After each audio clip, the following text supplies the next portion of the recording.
ये कहानी है रामपुर गांव की, जहां एक पुराना कुआं था। लोग कहते थे वहां भूत रहता है।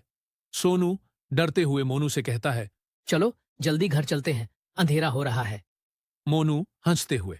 अरे डरपोक, भूत भूत कुछ नहीं होते। काले कुएं के पास कुआं टूटा हुआ, चारों तरफ झाड़ियां थी। मेरे दादा कहते थे इस कुएं से रात में आवाजें आती हैं। अचानक हूं हूं की आवाज। सोनू, मम, मोनू, सुना तुमने? तीनों डरकर पीछे हटते हैं। भूत की एंट्री। धुएं के बीच गुड्डू भूत निकलता है। गुड्डू भूत। को कौन आया है यहाँ? सोनू चीखते हुए, भूत। मोनू कांपते हुए, ना, नमस्ते। सच्चाई का खुलासा। गुड्डू भूत उदास आवाज में, डरो मत, मैं किसी को नुकसान नहीं पहुंचाता। मैं यहाँ अकेला रहता हूँ। चुन्नी, तुम लोगों को डराते क्यों हो?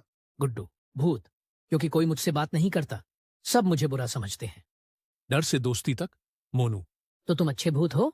गुड्डू भूत मुस्कुराते हुए, हाँ, मुझे लड्डू बहुत पसंद है।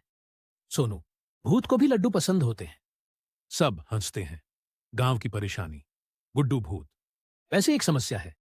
रात में कुछ शरारती लोग गांव में डर फैलाते हैं। चुन्नी, भूत का नाम बदनाम हो रहा है। मोनू, हम मिलकर उन्हें पकड़ेंगे। भूत या प्लान। गुड्डू भूत डरावनी आवाज निकालता है, लेकिन मजेदार। गुड्डू भूत, गांव छोड़ दो। शरारती लोग डरकर भागते हैं। सोनू, वाह, आज डर काम आ गया। खुशहाल अंत गांव वाले। भूत बुरा नहीं, अच्छा निकला। गुड्डू भूत, अब मैं सबका दोस्त हूँ। मोनू, डर से ज्यादा जरूरी है सच्चाई।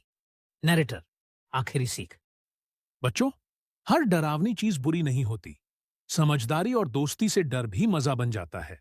छोटे से गांव के बाहर एक पुराना मैदान था। उस मैदान में एक बड़ा पेड़ था। लोग कहते थे कि रात में वह पेड़ हंसता है। बच्चे दिन में खेलते थे, लेकिन सूरज ढलते ही सब डर कर भाग जाते थे।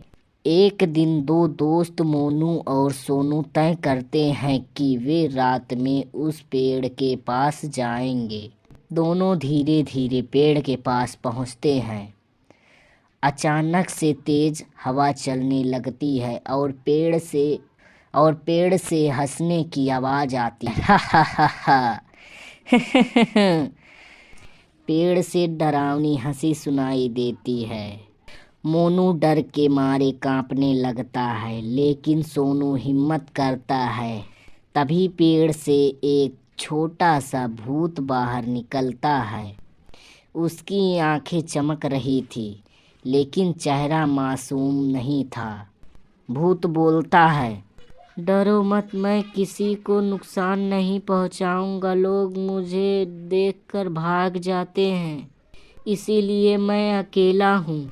मोनू और सोनू को उस पर दया आ जाती है। वे उससे दोस्ती कर लेते हैं और रोज रात को उससे बातें करने आने लगते हैं। कुछ ही दिनों बाद पेड़ की हंसी डरावनी नहीं बल्कि खुशियों वाली लगने लगती है। गांव वाले समझ जाते हैं कि हर भूत बुरा नहीं होता। इससे हमें यह सीख मिलती है, डर से ज्यादा समझ जरूरी होता है। ये कहानी एक छोटे से गांव की है। शकुंतला का पति दिन भर सोता था और कोई भी काम नहीं करता था। और जब शकुंतला बोलती है, ओ जी सुनते हो, आप कितने देर से सो रहे हो? आप कब जाओगे बाजार कुछ सामान लाने के लिए? तुम जाकर सामान नहीं ले पाती हो जो मुझे हरदम उठा देती हो। मैं नहीं जाऊंगा सामान लाने के लिए, जाकर तुम लेकर आओ सामान वहीं पर।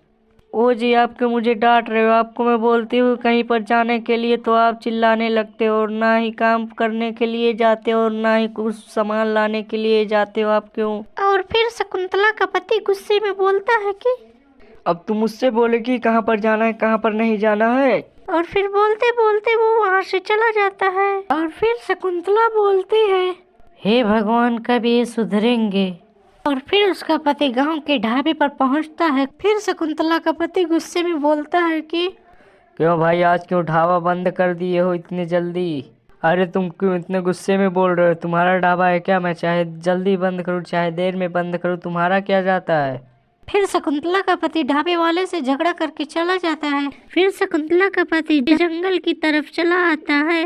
और जंगल में उदास बैठ जाता है। और फिर अचानक से शकुंतला के पति के सामने एक परी आ जाती है और फिर परी पूछती है कि अरे क्या हुआ, तुम क्यों इतने उदास बैठे हुए हो?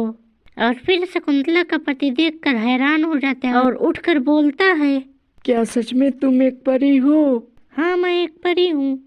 मैंने देखा कि तुम उदास बैठे हुए थे, इसमें क्या दिक्कत है बताओ, मैं तुम्हारी दिक्कत ठीक कर सकती हूँ।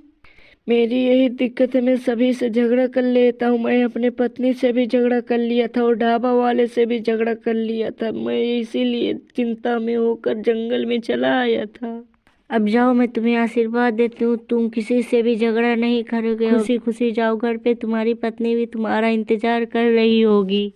और फिर परी भी गायब हो जाती है और खुशी खुशी ये भी घर चला जाता है। ये कहानी एक छोटे से गांव की दो दोस्तों की है, जो कि वो एक साथ रहते थे और वो दोनों कहीं पर भी जाते थे तो साथ ही जाते थे। एक आगे जाता था तो एक पीछे जाता था। और फिर श्याम कहता है राम से, राम, आज तू चलेगा मेरे साथ घूमने के लिए, क्योंकि कहीं पर जाना है और वो रास्ता काफी डरावना रास्ता लगता है मुझे। चलो ठीक है, मैं तुम्हारे साथ चलूंगा, मगर तुम दिन में चलोगी कि रात में चलोगे ये तो बता दो। लेकिन अभी तो मुझे थोड़ा काम है, रात में दोनों लोग साथ में चलेंगे। लेकिन मुझे रात को डर लगता है, फिर भी मैं तुम्हारे साथ रात को चलने के लिए राजी हूँ। लेकिन एक दिक्कत है, उस वाले रास्ते पर एक चुड़ैल रहती है जो कि सभी को मार कर खा भी जाती है। भूत ऊत कुछ नहीं होता, ये सब खाली अफवाह फैला हुआ है। तो फिर चलो ठीक है, हम दोनों रात को मिलते हैं। फिर राम और श्याम दोनों लोग साथ में निकल जाते हैं और एकदम अंधेरा भी हो गया था और राम डर रहा था क्योंकि बहुत डरावना रास्ता था। फिर वो दोनों पहुंच जाते हैं एक साथ और उन्हें भयानक भयानक डरावनी आवाजें सुनाई दे रही थी। फिर अचानक से चुड़ैल आ जाती है श्याम के पीछे और राम डर जाता है। फिर श्याम से कहता है कि श्याम, तेरे पीछे चुड़ैल आ गई, मैंने तुझसे कहा था कि रात को मत चल, मगर तूने मेरी बात मानी ही नहीं।